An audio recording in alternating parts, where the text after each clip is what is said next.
Gentlemen, how you all doing on this Thursday night? Great. Good evening. Everybody's good. What's up, Dean? What's going on, man? How you doing? I'm doing up on. Well, I'll say after we let him get his introduction in. Everybody, thank you so much for joining us live from the cave every Thursday night, 9 o'clock. I'm going to ask you really quick to do us a favor and share the show to your page. We're going to ask you midway through the show to do some liking and that kind of stuff, just things that assist in our algorithm. But as usual, we're glad to be here. Mel is wrapped up in some kind of intimate blanket thing that he was telling us about. I don't know what that thing is, but he looks very comfortable. Been a lot of violence on the day between the gentlemen. What'd you say, Mel? I say it's a love sack. There's a song. I couldn't love Sam of it. It's a love sack. Yeah, I need a. I'm not gonna give them a full commercial because they gave no money to the show. But this one I panned purchases that I do not regret. It is in my office, and often I don't get any work done because this thing is amazing. I don't know. It may be because you're laying down, but this is the first time ever that your signal is in and out. So you might have to turn down. See, you might have to, no, just your audio. You might have to turn down your sexy a little bit and sit up and get off your love sack. Yeah, love sack. Yeah, get off your sack. Everybody, okay? It ain't for everybody. So, ladies and gentlemen, we do have the normal suspects who you just met. Mel, Rob, the total gent, the serial entrepreneur, the proud dad of two great girls, the man who's addicted to the bottom, so he stays on his grind. Robert Hazzard, the lover of life, dancing machine. That's another story. He helps small businesses with their digital footprint. You all know Glenn Murray, our resident wine. I actually meant to start the show like this, Glenn, with my wine crawl mask on. Nice. I meant to do that. But along with Mel as a successful Amazon best-selling author, Glenn Murray is one of the associate producers, co-producers, I should say, of the show.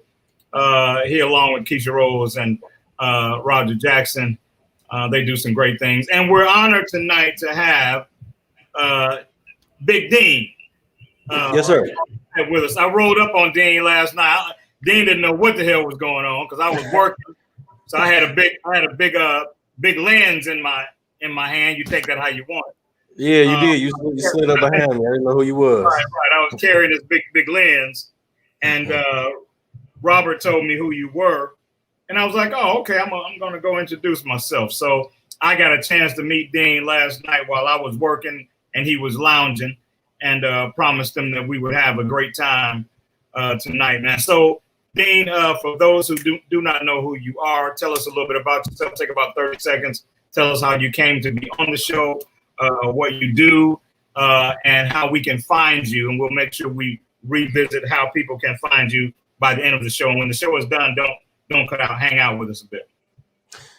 Yeah, so you can find me at Dean Cantave pretty much on every social platform, Instagram, Facebook, LinkedIn, Twitter, at Dean Cantave, Cantave, spelled out and pronounced the way it looks and sounds. I came to the show because I'm good friends with Mel Roberson. So me and Mel have been tight for a long time. I don't know how long. Is it probably over a decade. And we've always ran the same circles. Professional business networking. He's been in network marketing. I've been in network marketing. By trade, I work in IT. So I've been working in IT for about 20 years. I was in the military. I did IT and electronics and electrical engineering in the U.S. Navy for 6 years, and then got out in 2006, and I've been doing IT in the private public sector ever since. You can read more about some of the stuff that I talk about at my blog at deancantave.com. All right. Hey, man, Cantave, tell me about that last name. What is the origin of your last name? So my father's Haitian. He was born in Port-au-Prince, Haiti. My dad's side of the family is from Haiti. So it's French. My last name is French. Yeah, I bet you get a lot of ladies with those sexy names, don't you? Get a lot of ladies with those sexy names. That and I work in IT. That's like an open line for you. That's pretty cool. The IT, but you know what the cool thing about you, Dean, you know, you got the mic and everything, you know. This is what I'm talking about today. Voice. Yeah, I'm like, I like Look, I got a bigger mic over here. I just didn't want to break out the professional stuff for y'all. Oh, he got a bigger mic. Okay, let me put my mic over here. So many phallic jokes tonight. I think tonight I'm just going to I'm gonna be you guys' love translator. I decided that just right now, this minute, on the second glass of this. So whatever you to do that. You know how Key and Peele has Luther the anger translator? I'm gonna be the love translator for you guys. So we're gonna have little breaks in between, and I'm gonna take on each one of your personalities and talk about how you would approach women. Yeah, I don't think for y'all. For that, honestly, Glenn, I don't think you're equipped. But at any rate, let's get into it. You all know, so I am your humble host. I do a few things. Photography is one of them, and so creating quite a buzz on the internet this week was a photo shoot of an engagement. It was an interracial couple. The gentleman was African American, or seemingly he was a person of color for sure. The young lady appeared to be a Caucasian lady. And they had a slavery-themed engagement shoot. And the gentleman was in chains in some of the pictures. And so, of course, before it started circulating on regular social media, it was circulating through photography-specific groups. You know, so I really didn't know everybody was gonna get it like that, you know. But what do you guys think about it? I saw Mel making some. It's some bullshit. We ain't got no friends, no good friends, no good black friends. Ain't no way in 2021 with all the nonsense that's going on that your ass playing dress up. I don't care who you fall in love with, but you done set the damn people back 400 years. You done took us back to the damn time we got off the damn ship. Y'all been gone, y'all. I'm back. Shit. Can somebody hashtag Uncle Mel real quick? Because he on one tonight. Hey, wait a minute. And here's what's funny. I've not seen Mel this angry about anything in over a year. And it's also the first time that his audio has been choppy. I know. It seemed like he was being censored because he was saying stuff and it was cutting out. And it felt like he was saying like some curse words that the censors didn't want you to hear. Right. Is my audio cutting out? Yeah, you crackling and stuff. I don't know what. But it's funny. You never have a problem. Comical. Yeah. I think that dude and his white fiance bugged your stuff because they didn't want you to feel like that. They can't bug all my computers. I'll be right back. Yeah, it's that 2-second delay for him. Rob, Dean, I'm saving you for last as the newbie on this round, but Robert, tell me what you thought about it. I mean, you know. I didn't believe that it was really happening when I saw it. I'm sitting here saying, and like Mel said, with 2021, this cannot be happening, you know. But I guess they want us to show interracial love. Especially that's what that was. That was interracial love. It had to be something. That looked like a house Negro that had stolen some white coochie, is what that is. and now she's letting them out. And now she's letting them out of the chains. Dean, I may lose my job after the night, but that's what it seemed like to me. Glenn, what did you think about it, man? So I first saw there was one picture and there was the caption, "He's no longer a slave," which I thought what Mel thought, basically what Mel said. But then I saw the other pictures and he was literally in some chains and she was taking the key and unlocking it. And I'm like, please, Black Jesus, let this be fake. Please. I was like the mama on Blackish. Let this be fake, Black Jesus, please. This cannot be real in 2021. This cannot be. Nobody was sitting around and you and we're just going to call her Jennifer. Jennifer. Karen. How about Karen? How about Karen? No, we're not gonna call her Karen. We're not gonna do that. That's derogatory. Yeah. Jennifer Karen and is Fred. not derogatory. I know. Nobody has ever been called Karen while the finger was on the trigger from somebody else. Get that shit out of here, too. I know. Get out of my yard, Karen. I'm back. Ladies and gentlemen, if you've never met him before, ladies and gentlemen, I'd like to introduce you to Angry Mel. I know, really. This is no longer the Angry Mel's first show. About 60 weeks in, we finally get to meet Angry Mel. Ladies and gentlemen, I hope you took it long enough. It took us long enough to get Green Room Mel onto the show.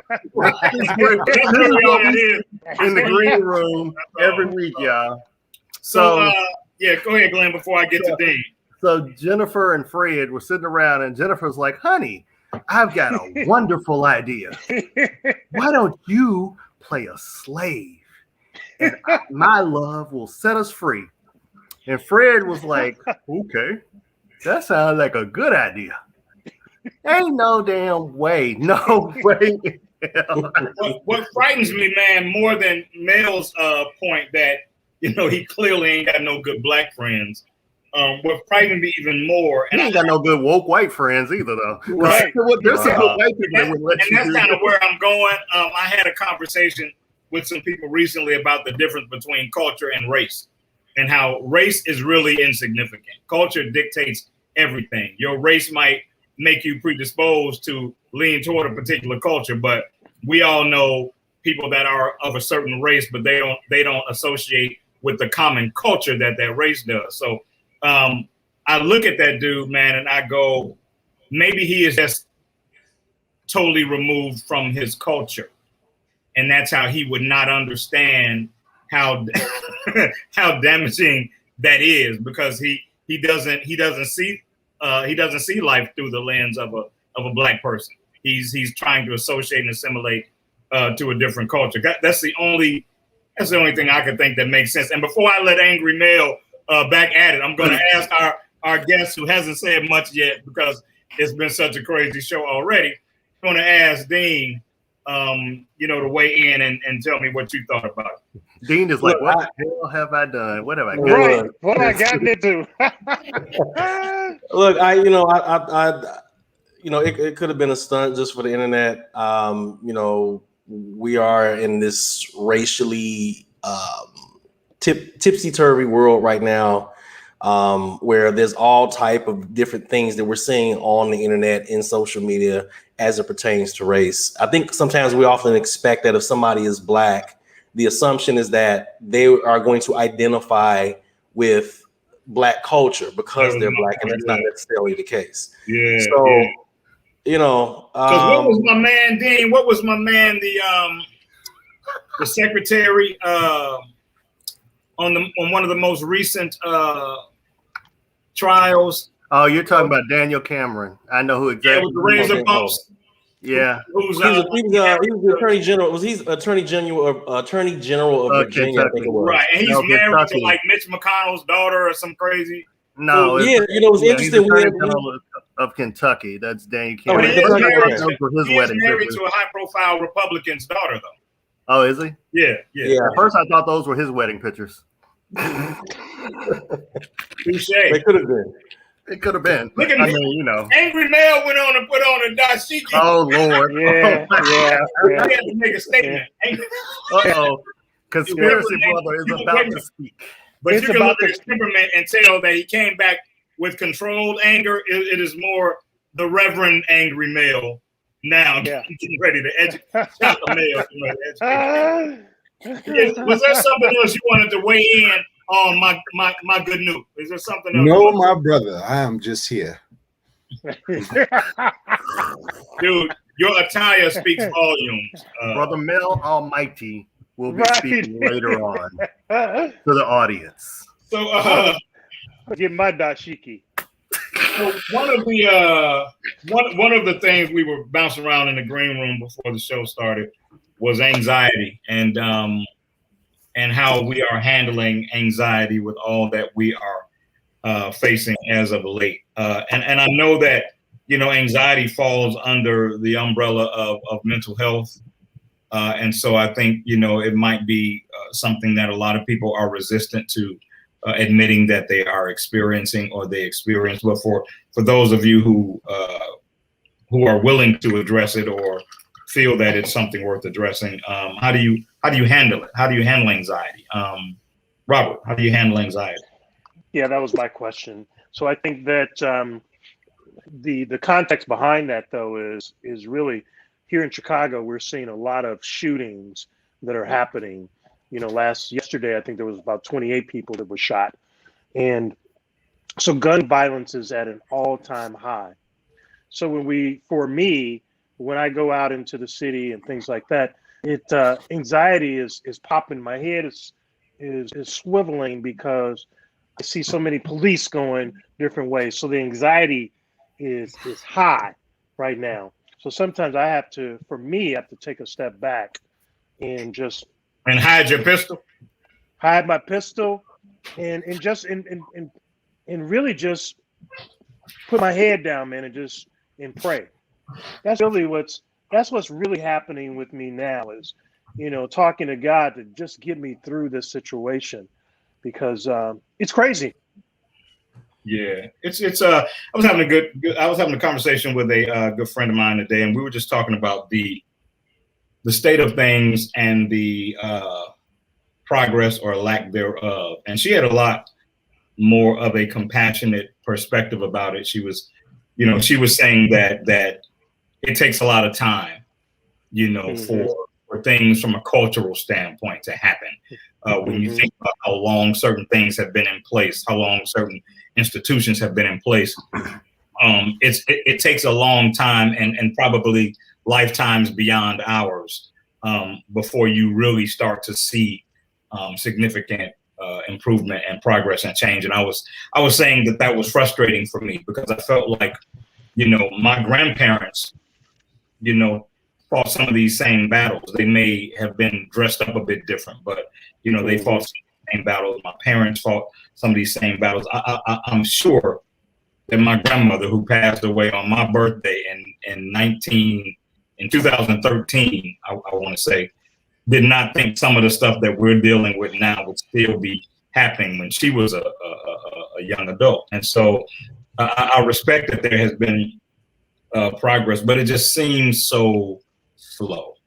And it seems slow by those who have, a different agenda, those who would give us Juneteenth but wouldn't give us legislation. You know what I'm saying? So it's just such a trippy kind of thing, man.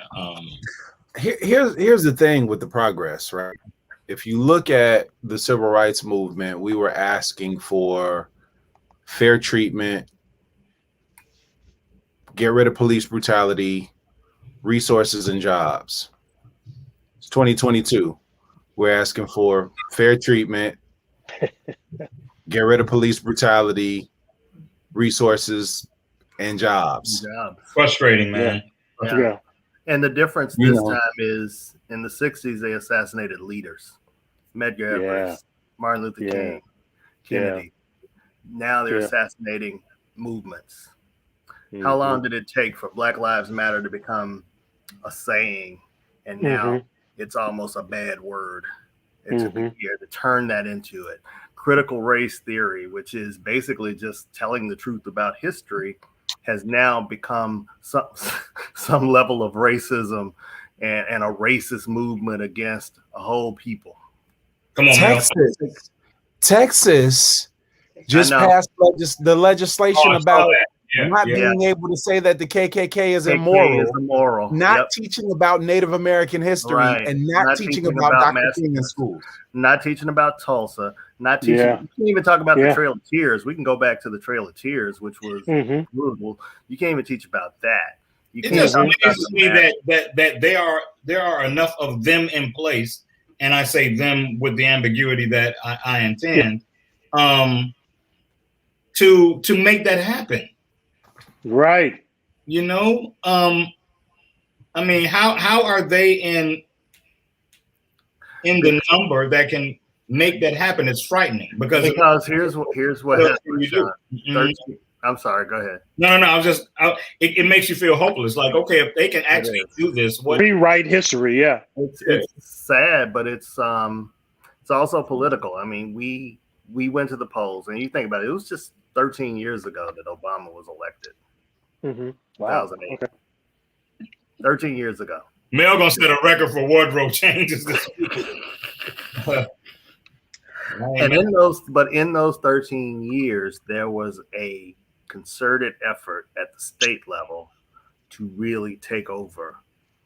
Number one, the state houses, and now, because they still couldn't win, now it's let's take over the voting. Let's control voting. In a couple of states, the Secretary of State can't even finalize votes. In Texas, they have empowered poll watchers. So they can go in and challenge your vote in Texas. So it's a concerted effort, but it's been a movement. It's been a movement that's slowly brewing. And in 2016, it really came to the top when you know who got elected. And now it's continued because they realized they really couldn't win fair and square. The numbers aren't on their side. History's not going to be on their side. The future's not on their side because it's slowly eroding their population. And now it's like, okay, we've got to put in place controls to keep us winning into the next 20 years for the next generation. And that's the scary part that may be happening. We'll see it. They'll start to come to fruition next year with the midterm elections. And you'll see how big of an impact it was. I don't know that if it's going to have an impact, but people talk about getting out and vote. But if you go vote and then an election official wants to overturn the election or challenge your vote, and then he's got a state legislature that's behind him. And oh, by the way, he's got federal judges that have been appointed over the last 4 years that are behind him. And you go to the same Supreme Court and you've got a 6-3 Supreme Court that's behind them. You may be helpless. You know, I'm not saying you are, but there is a good possibility that you could be. Let me ask you a question, man. Mike Olson, shout out to Mike Olson, who was on with us. Was it last week? Or before? Yeah, last week. Mike joined us tonight, and he raised an interesting point. He said that the critical race theory, the misinformation about it is rampant, and that it's a wedge issue designed to scare white America. And so my question to you guys is, are we dealing with scared white people, or are we dealing with primitive thinking? I don't want to say, hateful or mean-spirited, white people that have that agenda. Fear is one thing. Using the system to execute your malice, is something else. And so what do you think we're looking at more? Are we looking at the fear that Mike described? Or are we looking at the people that look like Mike but aren't like Mike? I think we're looking at both. I think we're looking at the scared piece of it, because what happens if we come back together as a people, and start making changes? We already seen that in the voter turnout, in the last election. I think that we're looking at both, and they're worried about us coming together and being able to do some great things. Yeah, and that is scaring people. Dan, you have anything before Mel jumps? Come on, Mel. Before we toss it to Dino, let me say something to our white viewers, right? This is an opportunity for you to be engaged in a conversation and hear our point of view and hear us out from 5 different people who don't all necessarily share the same views about everything. One of the ways that we will get to a point where there is some sort of getting along or unity or whatever, or mutual respect, is for us to hear each other out. We have heard you all out for years and not had a voice for years. So don't tune away from this conversation, or if you tune in and watch this conversation later, take this as an opportunity to get a glimpse or an understanding of what it is that we feel through our expression. And this isn't about just anger or whatever. This is reality for us. And it's difficult to understand when you wake up every day and you don't have to deal with the same fears that we deal with. You have choices that we don't have based off of our skin color. So listen intently, right? Don't listen just to respond, but listen to get a glimpse of what it is that we're going through and to get an understanding. So I apologize for that. Go ahead, Dean. All right. And don't listen with an existing predisposition. Hit your reset button and try to listen in a way that allows you to learn something that you may not have known before. Dean, share something with me. Anything that you feel about? Yeah, no, I just feel like it's kind of hard to understand how George Floyd became this racial flashpoint in America, and then became this overall referendum on race, and turned into this huge thing when we've seen obviously police shootings and people dying at the hands of the police multiple times. There was something very significant about watching Derek Chauvin handle George Floyd the way he did for I don't know how many minutes it was. But so now what you're seeing is now there was a huge movement post George Floyd, and now with the election and Trump out of office, that the status quo saw obviously the power behind people going out and voting, and we saw what Stacey Abrams did in Georgia. We saw the power of how she turned that state. Some people will argue it's still red, but turned the districts that matter from red to blue. And so they saw the power of that. So now the status quo of being able to control populations demographically, to understand who votes and who doesn't, to keep the power, that is now a threat. And if you were on the other side and your power and your leverage was threatened, you'd be doing anything that you could to probably maintain that position. Because it's a game of inches. I mean, if you go back to 2016, Hillary Clinton lost because 30,000 people changed their vote in 3 states. That was it. 30,000 people changed their vote in 3 states: Wisconsin, Michigan, and Pennsylvania. All states that Biden took back because he understood that this was the path to the White House. Mm-hmm. So now what you have to look at is the most populous states, and you have to understand the Electoral College, which a lot of people still don't even understand what the Electoral College means and what it does and how that impacts the vote. That it's not one man. And why it needs to be abolished. Totally thrown in the trash. Yeah, that was a relic of an early time of the colonies. But it's a relic that benefits. But it benefits minority populations. Yeah. Daniel mentioned. I'm sorry. Go ahead, Glenn. So we're tipping into looking like South Africa at some point in the next 20 years if this thing isn't righted, where the minority will have rule and will have control for a certain period of time. Because you look at Texas, you look at Florida, and you look at the most populous states, and that's why they're working so hard now to get the vote and control the vote. And also trying to control the narrative. And ignorance, racism is just ignorance under a different word, honestly. That's all it is. It's ignorance. It's ignorance of anything that's different from you, ignorance of your way of life, ignorance of the things you don't know. And that's a big problem. Anytime you have people that saw January 6th and look at it as this was a protest and it was peaceful, but you look at all the protests last year and you're in fear of your life, because it was BLM and we don't know what they're going to do. That's ignorance. That's pure ignorance. Dean mentioned something when he made a reference to the impact that George Floyd had. And in my heart, I hate that George Floyd, somebody had to be the martyr. But I also believe that in order to reach some of white America, something so heinous was going to have to happen that they could not sugarcoat, they could not put a tuxedo on, they couldn't dress it up or justify it in any way. And the way he murdered that man was done with such malice and such entitlement in his eyes as he looked around at the people that were petitioning him to stop. He looked around at them as if to say, there's nothing you can do while I do that. And I think the look of that actually reached a lot of white America and made them see how out of control this is.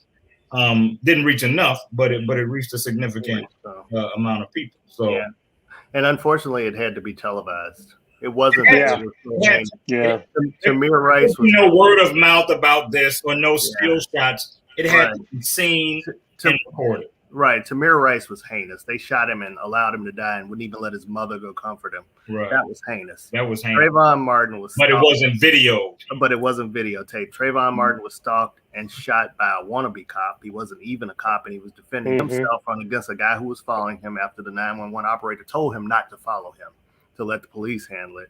and he was killed, but it wasn't videotaped. Breonna Taylor was shot and killed, and the only person, the only time the officer got anything done was because he shot through, and one of the bullets went through another wall into another apartment, and he lost his job for that, not for killing her or anything else. Right. So it wasn't videotaped. We had to see every painful in order for it to have any impact. Right. Be seen, and it had to be ugly, and it had to be ugly and hateful as it could be in order to get the attention of some people. And so I hate that someone had to pay that price, but I think that that's the way that it had to happen. Hey man, we've been heavy most of the time, and let's move on. Really. I don't have Dr. Dre's wallet, but it looked like Dr. Dre no longer has his wallet. So, look at Mel. Mel's getting ready to go change clothes. He's gonna come back. He might come back without a shirt because that's kind of where Dr. Dre is right now. Right. Hey, he might be able to pick them pops and steal that ex-wife and get that monthly money, pop them picks. But Dan, I know you heard about it in the news. You're a man about town. I see your flashy shirt and tie and glasses. He didn't have the hot boy glasses on last night when I met him. No, not last night. No, I didn't. He was doing his full sexy last night. Run DMC. You got to rep the hip hop community in honor of Dr. Dre. It's tricky. It's tricky. That's exactly. It's tricky. Yeah. It's tricky. You know what? I didn't even ask you your status, Dan. Are you single? You married? I'm single. You're single. All right. So this is motivation to not get married, I would imagine. Yeah. Look, I commented earlier on somebody's post, and I said that somebody said, "Oh well, it's cheaper to keep it," and I said it's probably cheap not to mess with that at all. So, listen, look, he $300,000 a month. Dr. Dre has it. I think he's almost a billionaire on paper. I'm pretty sure 20 years. I think I read that his wife was an attorney. I'm not sure if that's correct or not. I read that somewhere. I'm pretty sure she helped him in so many ways, business-wise, closing deals, etc. So, and then I think that the kicker is she'll continue to get paid until she either dies or remarries. That I thought was fascinating. Like, I think for Dr. Dre, it's probably a hit. Is for a guy like him that's successful like that, it's probably a hit to his ego to have to pay this woman continuously after they're no longer together until she dies or she remarries, and then she may just decide like I'm not going to remarry and I'm just going to keep getting this money. So, I make that tender account myself. Look, he's an exception. Most men do not make the kind of money that he makes, and he can afford it. He can afford it. Before the other guys weigh in, let me ask you this. I thought she was African American. Is she not African American? I thought she was just a light-skinned sister. I saw online today somewhere that they said she wasn't African American. I always thought she was African American. Just as we say in the hood, was a red. I thought she was red. Red bone. Her color is green. It doesn't matter what race she is. Yeah, I mean, she's green all day now. She's flush with green.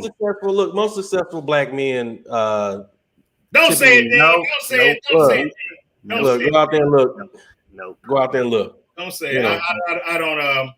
I believe that there is a when we say successful is relative, and I believe that there is a number of successful black men that are in the limelight that have made that choice. I don't think that if we created a realistic barometer of what successful was and wasn't, and we ran the numbers, I do not think that you would find that most successful black men do that. But I do think that there is a disproportionate amount in places like athletics and that kind of thing that are high profile, and we see them and then we think that they are representative of the entire system. And I personally, I don't think that is true.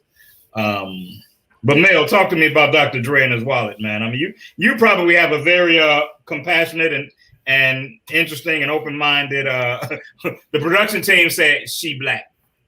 Yeah, She from Compton. She was in Compton with him. This is his. Okay. They've been together a long time. Like that. She probably deserved a 300. You know. I mean, at the end of the day, it's not like he had all of that before he got with her. That's something that they built together, and you provided a lifestyle. And I'm sure, well, let me not say I'm sure because I'm not in their house every day, but she probably had to put up with a lot of stuff. You know, absolutely.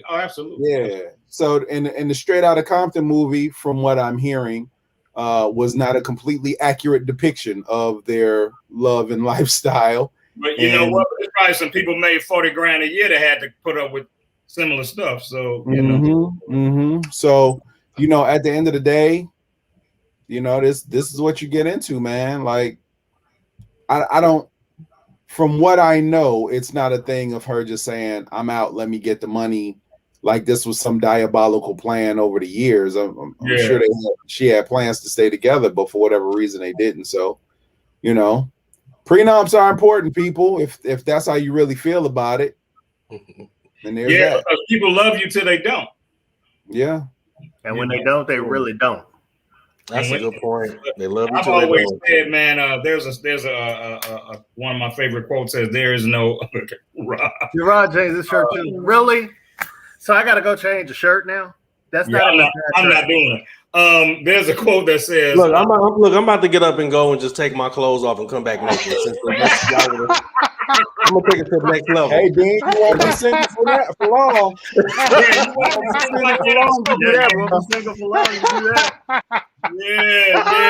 Especially if you start popping your pecs when you come back. If you start making them jump, I can't do that. I can't do that, Dean. I can't do what he do. I just do this.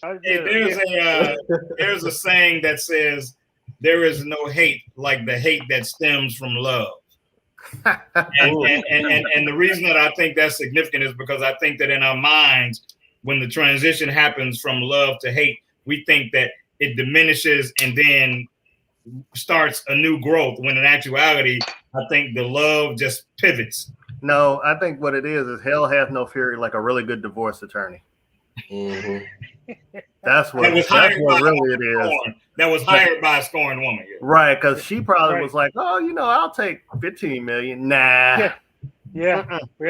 We can do better than that. You want more than that, babe? No, we ain't going for 15 million. 15 million means you know what I think about? You know what I think about that movie, Jim Carrey, Liar? Is it Liar? Not Liar. When he's basically he gets jinxed and he can't lie, and basically then the he's telling his client whatever to get more money out of the divorce. I think if a woman wants to use something against you in a breakup, marriage is the perfect time and tool to do that. Ooh, I know that well. So here's the thing. I know that well too long. Here's the thing. What if you gave them the thing to use, though? Of course, we give them the thing. Elaborate, Big Daddy. Elaborate. Yeah, I'll go change shirts again in a minute. So I'm gonna go change shirts in a minute. So Robert was triggered. So like you say, this is the perfect time to use it. Well, hell, if I didn't do the thing, then she wouldn't have anything to use. If there are no weapons in the house, you can't. You know what I'm saying? You can't shoot me with a gun that ain't there. Right. So yeah. Well, he knows what he did. Is that what you're saying? He did what he did. Right. You know what you did, Dr. Dre. Yeah, well, I mean, obviously, we don't know the details of what happened between them, but this is a special situation, right? It's not, most guys, average guys, won't have this kind of money and wealth tied up in what we're seeing with Bill and Melinda or Jeff and Mackenzie Bezos, right? We're seeing extraordinary situations where there's a lot of assets tied up. It's very complex to separate it, and so we can, I could get married and then a year from now I'll get a divorce, and then you go your way and I go, man, I ain't got nothing. You know what I'm saying? Like I'm not millions of dollars, and so I think this is just different. So to your point, Mel, about using something against you, obviously from what I read, he had a prenup, right, which is good. right? So it wasn't a very good one. Shit. But she wrote the It was a good one. If she could have got more and didn't, it was a good one.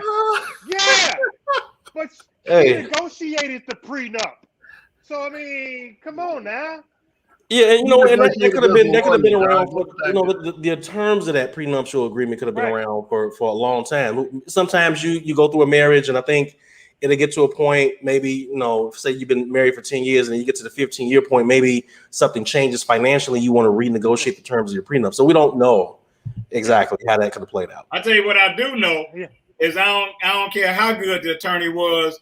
If Dre found out they had 7 kids and 5 of them turned out they wasn't his, that attorney ain't gonna get him $300,000 a month until he marry again. I can tell you that much.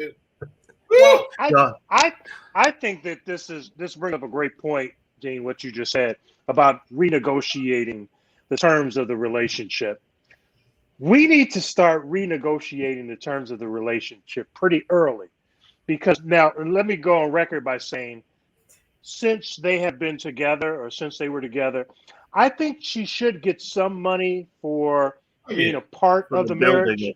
I'm even good with $300,000, Robert, but $300,000 until she get married again. That it just seems like how alimony works. An intentional shot. That's how alimony works. That's the rules. That's the rules. She's not getting married though. But the vows were till death do us part. Well, he dead. He gonna be dead. Well, he's not right there. That killed him right there. Financially, he gonna be dead. This $300,000 is a drop in the bucket, man. That's a percentage of what he made on Beats by Dre. Right. He got the money. That's a small percentage on what he made of Beats by Dre. Right. He became a billionaire because of Beats by Dre, not because of music, because of beats. Yeah. But here's the thing. He's all right. Here's something, Mel, that you brought up about the vows. I don't know that we hold true to the vows that we say. Rich for poor. I don't even know the vows anymore. Federal words, all others. Rob, you're the only one on the show that know the damn vows. You've been married 42 times. You don't know the vows. Hey, but here's the thing. In the last marriage, she wanted to change the vows. She didn't want that for better or for worse, richer for poor in there. I said, okay, we can make up some vows. That's another matter. I'm not gonna go down that. But I think that with the vow piece of it is we lose sight of those vows. I do think that she does deserve some money. $300,000 is not enough, Shawn. I think she needs more money because of what he did. So, Robert, if you and Sanaa hook up, who gets the alimony? If you hook up with my ex, who gonna get the alimony? Well, Robert, you say because of what he did. What did he do? He didn't do anything. I mean, he made you mean because of his success? Okay, I got it. Because of his success. Now, we don't know all the other stuff. I thought you were saying as a punishment for what he did that made her. No, we don't know about that piece of it. Can't you can do a post-nup, right? Didn't Jordan do like a post-nup or something? Like the opposite of prenup, post-nup? Yeah, I think he did. Well, a post-nuptial agreement is essentially what I was referring to earlier, which is it's an alteration of the prenup at any course during the marriage. I make my billion. We altering the hell out of that. We altering the hell out of that agreement every 10 years. My cousin Darren said you should check in every 10 years. If you make it to 10 years, everybody sit back down at the table. Wow, every 10? Every 10? Shit, okay, probably check in once a year. Yeah, because people ain't lasting 10 years. Listen, literally. He said that about 10 years ago, so it might feel differently. It might be time. No, we need to get every year. Every time I get a raise, we need to check in, honey. I need to be checking in. I just got a 5% bump. Right, that's what we need to do. We need to check in every 2 years. Yeah. Hey man, we got about 6 minutes. 5 or 6 minutes left, man, before we have to. Really? Yeah, isn't that right, Glenn? The announcement, Shawn. Why don't you make it about the expo? I was going to ask you to make it. Oh, you're gonna let me do it? Yeah, I mean, I'm always talking. I know people. I know. Announcing stuff isn't in my contract, but everybody knows after watching Sneakers from the Cave, there's a contract issue for me. But I'm gonna go on and do it this time. Anyway, ladies and gentlemen, I am proud to announce that Live from the Cave will be live for real live at the Black Women's Expo in Chicago, August 21st and August 22nd. So from 1 to 2:30 on Saturday the 21st, and you can catch us again on Sunday the 22nd from noon to 1:30. So the Black Women's Expo tickets are on sale now. We will be popping this announcement every week, so you can go get tickets and come see us. So tell us more, Glenn. Are we just going to be there hanging out, kicking it, talking to people? Are we actually going to do a show? No, we're doing a show. We're doing a show both show. days. We're going to talk about mental health and relationships both days. Yeah. Is it both days or on Sunday? Are we doing both days? Mental health. Okay. We're going to just do the same show both days. We're going to do a little bit different, I'm sure, because we always bring it a little bit different every show. Yeah. So I'm sure we'll have plenty to say. But we hope to see people there. If you're in Chicago, we would love to meet you. Come out. We're going to do some giveaways. We're going to be giving away some prizes. We're working on some prize packs. Our producers are going to be there. We're going to try to live stream it. Can't promise that we'll do that. But we are going to have a raffle where you can buy raffle tickets to win a date with Robert Hazzard and Shawn Mason. Hey. That's right. Okay. I forgot about. Thank you, Mel. Robert handled all the date requests. His DMs are full anyway. Well, that's another thing. That's pretty good. We are and anybody trying to get a date with me, Robert, you can have all the dates. Well, he is the lover of life. I know I owe him a dollar. Yeah. That's the dollar. I know. I'm collecting my dollar, by the way. But here's the other thing that I think is going to be important too when we get together. Ladies and gentlemen, I'm trying to get the guys from the Cave to dress up like when we used to go to Great America and we'd all, dress up in a shirt or something like that. They not having it. I just want you all. Damn right we ain't having it. Because you do it with your woman, not with your boy, man. Come on. And it's corny it's corny doing it that way too. I don't mind dressing like my lady, having some type of matching shirt or outfit or something. I don't mind. He meant dress alike? Yeah, he wants us to dress alike. He wants us to all wear the same T-shirt, bro. No. Hell no. That's the hell. Come on, I thought that was. It's a hard no, Rob. It's a hard no. I thought it was bonding. I thought we were going to do the bonding piece of it. Yeah, that's a hard, fast no, is what that is. Yeah, we might be a little bit too old for that right now. Yeah, I think so. Shawn, the movie. The movie? Yeah. Yes. What about the short? The short. He didn't really say what he wanted me to. Well, let me say this first. The big wig gave us about 8 minutes. So where originally we had 2 minutes left, we got about 8 minutes left. And so, Glenn, since you seem to know more about the movie than me, you get to make the announcement too. Okay, so please. Go ahead, man. Go ahead. I was going to say what happens is on the NDTV network after the show, we're going to show a short film. So it would be awesome if you all would start watching stuff on the NDTV network. So I'm not sure. Is that going to be on the Facebook page or is that going to be on the actual website, Glenn? It's going to be on the Facebook page. It's going to run right after the show. Okay. So come back to right now and like the show right now. We want everybody to like the show. Yeah. Help dictate the algorithm. Sorry, I jumped in. Go ahead. Yeah, no, like the show now. Share the show again. People can watch the replay if they don't see if they're getting in late. But indie.tv on Facebook, make sure you go there because there's a lot of entertaining stuff that NDTV does outside of our amazing show. Wow, did Raj just change my name on here and I didn't notice? Angry. I sure did. I can't sort anymore. That was a while ago. Don't tune in to the show now because I'm angry. Hey, Robert. He said Rob. He did it 30 minutes ago. Mel's been kicked out of the show. He said he did it 30 minutes ago. Yeah. Now you know how I feel, Mel, getting kicked out of the show. Hey, Rob. Robert, Mike Olson said if they print an extra T-shirt, he would buy one. He'll buy one. See, why don't we give Mike all 5 of them? How about that? We can let my nephew. Y'all need to be Y'all need to be wearing those. I'm gonna talk to Keisha and Raj about it. And then you would show up in that yellow nipplegate V-neck, and then we would all be. I think he might show up in that anyway. So, ladies, what would you like to see us in? A T-shirt, or would you like to see us dressed up? We'll let you tell us. Please let us know. Ladies. Please add your comments below. Thank you very much. Yeah, tell us what you want. Yeah. Hey, man, we got about 5 minutes, man. So, Robert's love language. Hi, I'm Rob. Tell me what you want. I'm a love lost language. it. We got 5 minutes, man. Tell me what you need. Tell me what you need. That's what I want. So check it out. Here's a question we talked about in the green room. If what we see first attracts us, do you think your current style or swag would attract the right mate? Not if we wear those damn t-shirts. Not at all.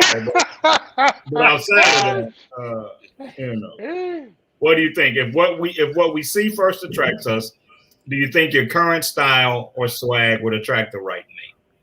Dean, you can answer that. I can answer that. I can answer that. Dean was fly last night. He was dressing down. He looked like he had come from his corporate job making 6 figures, but took the tie off just to be a little sexy for him. You know. Yeah. Dean's love language is hi. Yeah. I'm an IT, and I'm with a cool ass last name. Right. Hey, Dean is plugged with Styles by Dave. Dave will get you right. Right. He had on a blue suit and everything. Go on, brother. Tell us what. Hey, all you have to do is speak Creole. You got it right there. All you need to do.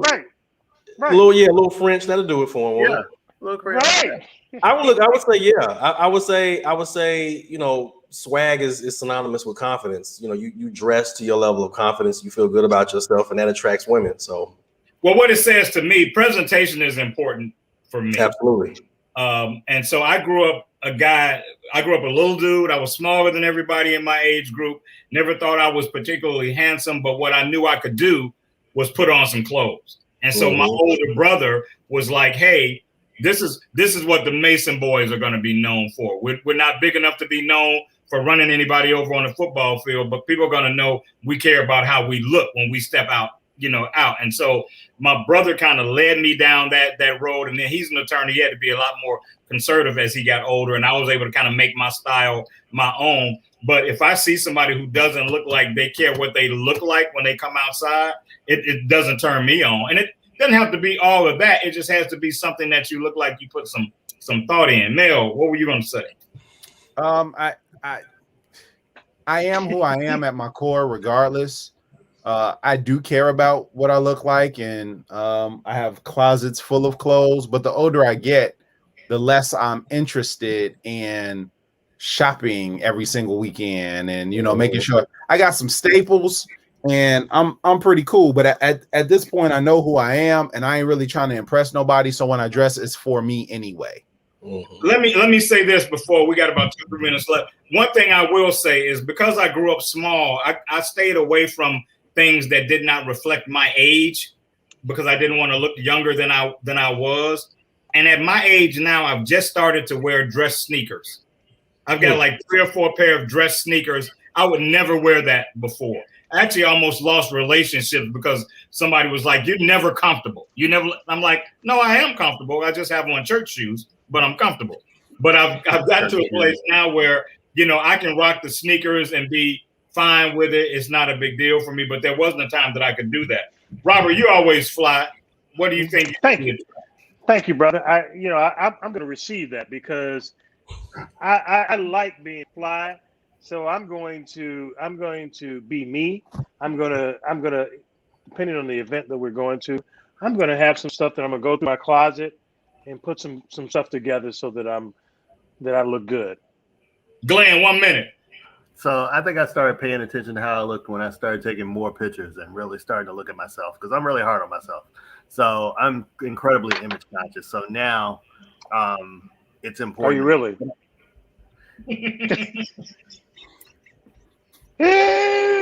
Wow. So it's important to me now, but it's important to me to make a good impression all the time.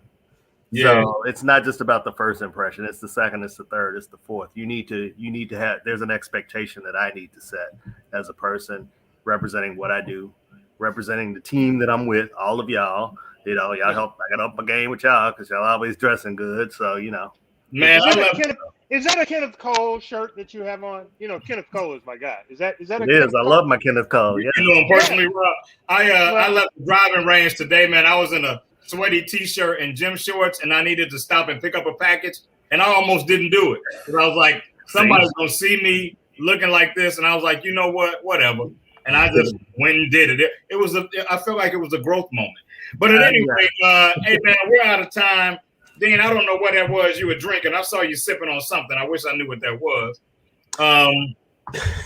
Yeah, you don't want to say. It's just a carbonated drink, though.